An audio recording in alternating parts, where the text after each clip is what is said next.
जम्मू कश्मीर आज खुल करके सांस ले रहा है। बंदिशों से ये आजादी आर्टिकल 370 हटने के बाद आई। पीएम नरेंद्र मोदी 1500 करोड़ रुपए से ज्यादा कीमत की 84 अहम तरक्याती मंसूबों की शुरुआत करेंगे। इसमें रोड इंफ्रास्ट्रक्चर, वाटर सप्लाई मंसूबा, हायर एजुकेशन इंफ्रास्ट्रक्चर से मुताल्लिक मंसूबे शामिल हैं। इसके अलावा पीएम चेनानी पटनी टॉप नाशरी खंड के सुधार, इंडस्ट्रियल डेवलपमेंट की तरक्की और 6 सरकारी डिग्री कॉलेजेस की तामीर जैसे मंसूबों का संगे बुनियाद भी रखेंगे। साथ ही 1800 करोड़ रुपए की लागत वाली एग्रीकल्चर और उससे जुड़े सेक्टर के सुधार के लिए मंसूबों का भी इफ्तिताह करेंगे। जिस तरह से योग की लोकप्रियता बढ़ रही है, मैं निश्चित रूप से कह सकता हूं कि इसके कारण लोगों को स्वस्थ रहने में तन और मन दोनों में लाभकारी होगा।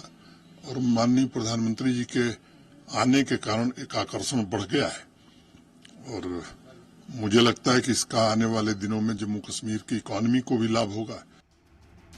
जम्मू कश्मीर को तरक्की की नई सौगात देने जा रहे पीएम मोदी 21 जून को श्रीनगर में डल झील के किनारे 10वें इंटरनेशनल योगा डे की क़यादत करेंगे। इस मौके पर जम्मू कश्मीर के लोगों ने खुशी का इजहार किया।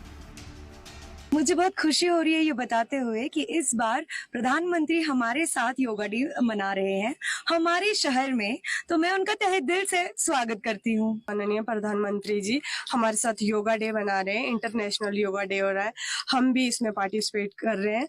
हम अपने माननीय प्रधानमंत्री जी का स्वागत करते हैं अपने श्रीनगर में। मुझे लगता है फर्स्ट टाइम में सेकंड टाइम आज हो रहा है कश्मीर में जो यहाँ पे योगा हो रहा है, तो ये बहुत ज़्यादा अच्छा है हेल्थ के लिए। यहाँ पे पहले इतना कंसेप्ट नहीं था योगा का, तो पिछले साल से 1-2 सालों से यहाँ पे जो कंसेप्ट दिया जा रहा है, इसकी वजह से बहुत सारा मतलब हेल्थ बेनिफिशियरीज हमें मिल रही है।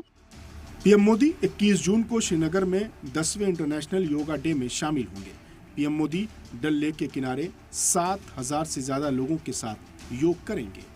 इस साल योगा डे का थीम योग फॉर सेल्फ एंड सोसाइटी रखा गया है। ब्यूरो रिपोर्ट, सलाम टीवी।